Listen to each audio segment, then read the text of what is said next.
단순한 언어 모델에 불과했던 AI가 어떻게 스스로 생각하고 또 도구를 쓰고 심지어는 팀까지 이뤄서 일하는 AI 에이전트로 진화하게 됐을까요?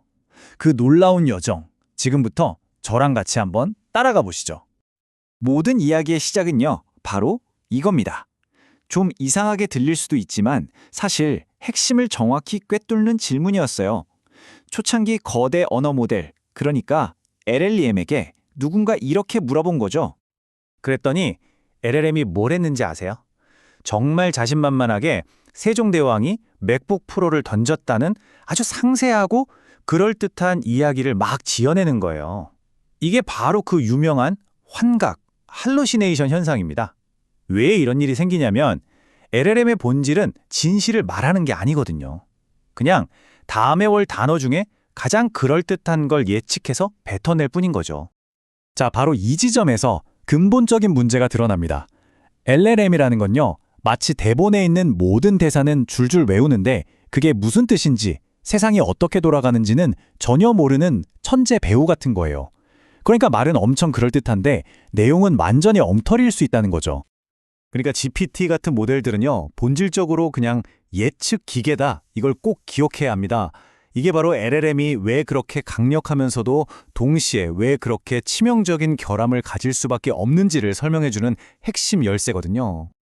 그럼 이 예측만 잘하는 천재를 우리가 어떻게 컨트롤할 수 있을까요? 그 첫 번째 해법은 바로 명확한 지시를 내려주는 겁니다.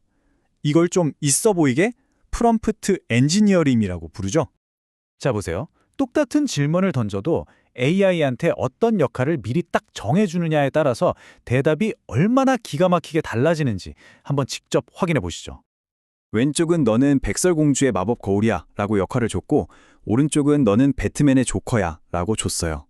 이렇게 간단하게 시스템 프롬프트로 페르소나만 딱 지정해줬을 뿐인데 결과물이 완전히 달라지죠. AI가 순식간에 동화 속 거울에서 희대의 악당으로 확 바뀌는 겁니다. 자, 근데요, 아무리 지시를 잘 내려줘도 한계가 있어요. 순수한 LLM은 비유하자면 병 속에 담긴 뇌 같은 신세거든요.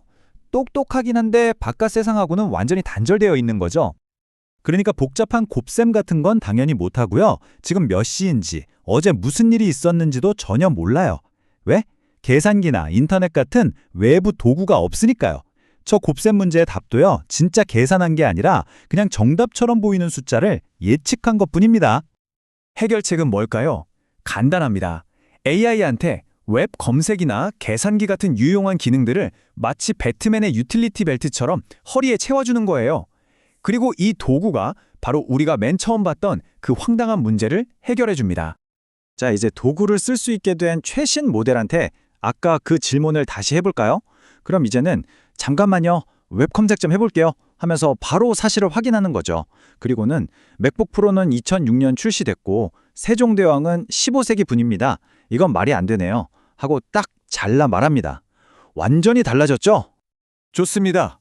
이제 AI가 인터넷이라는 거대한 세상과 연결됐어요. 근데 솔직히 우리가 진짜 원하는 건 그게 다가 아니잖아요. 내 회사 내부 문서라던가 내 개인 노트 같은 인터넷에는 없는 나만의 데이터를 AI가 똑똑하게 이해하고 답해주길 바라는 거 아닌가요? 바로 이럴 때 필요한 기술이 검색 증강 생성, 줄여서 RAG라고 부르는 기술입니다. 이게 뭐냐면 마치 엄청 유능한 보좌관 같은 역할을 하는 거예요. 생각해보세요. 장관이 국정감사에 나가는데 수만 페이지짜리 보고서를 어떻게 다 외우고 있겠어요? 불가능하죠. 레그가 어떻게 돌아가냐면요, 이렇습니다. 일단 여러분의 문서를 잘게 조각내요. 그리고 그 조각들마다 고유한 숫자 주소를 붙여줍니다.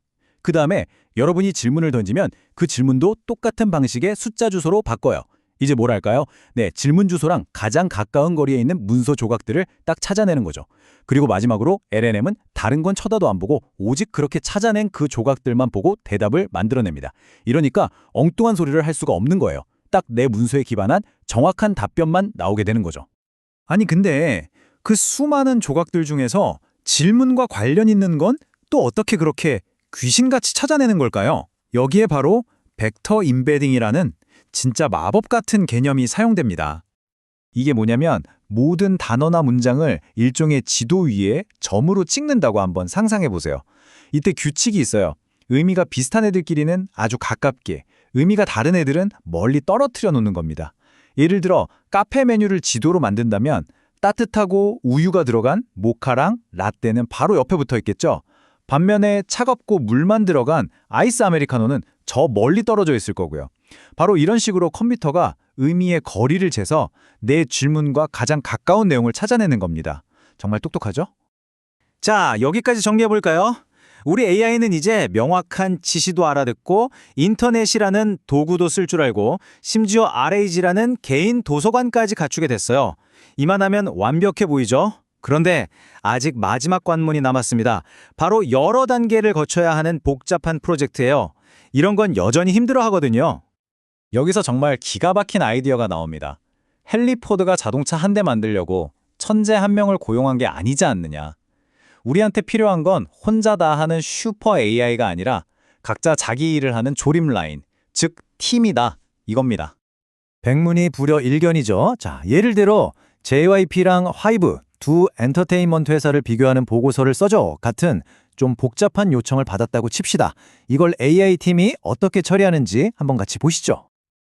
혼자서 끙끙대는 게 아니라 일이 착착 분담됩니다. 먼저 분석가 에이전트가 나서서 보고서의 목적이 뭐죠?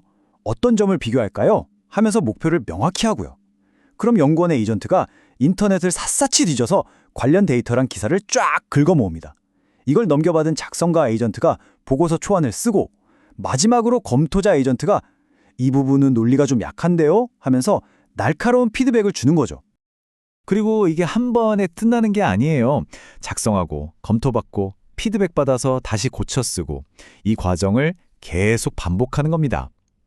에이전트들이 서로 공을 주고받으면서 결과물이 점점 더 완벽해질 때까지 계속해서 다듬어 나가는 거죠. 진짜 팀플레이 같지 않나요?